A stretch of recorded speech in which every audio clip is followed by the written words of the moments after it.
চলো সকাল সকাল রেডি হয়ে চলে গেছিলাম রামতলা স্টেশনে। তো ওখানে গিয়ে ছেঁড়া পরোটা আর ঘুগনি একটু খেয়ে নিয়েছি, যাচ্ছি মায়ের বাড়িতে। আর এরা তো শাড়িটাই ভুলে গেছিলো পরোটার দোকানে, যাকে মনে পড়েছে এই অনেক। তো তারপরে চলে গেলাম, গিয়ে ট্রেন থেকে নেমে ধরে নিয়েছিলাম টেকার থেকে নেমে আবার টোটো। তো টোটো দাদাকে বললাম একটু মিষ্টি দোকানে দাঁড়াতে, যেহেতু মিষ্টি কিনবো।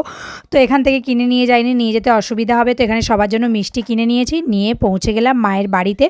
তো ওখানে মা নুন চিনি লেবু দিয়ে জল বানিয়ে দিয়েছিল। লাড্ডু তো খুব পছন্দের, নুন লেবু চিনি, মানে দিদার হাতের। আমি বানালে নাকি ওই টেস্ট হয় না। যাকে ওই করতে করতে কারেন্টে চলে গেছিলো। তারপর এখানে খেতে বসে গেছি। কী কী সুন্দর সুন্দর মেনু ছিল বড় ভিডিওতে গিয়ে দেখতে পারো।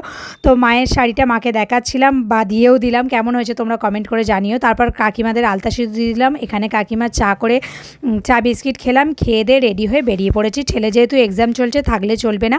তো স্টেশনে এসে দেখি আবার 1 ঘন্টা ট্রেন লেট। তো ট্রেন পেয়েছি, ট্রেন থেকে নেমে আবার বৃষ্টি। তো এই করতে করতে চলে এলাম বাড়ি। দেখা হচ্ছে পরের শর্টসে, ততক্ষণের জন্য টাটা।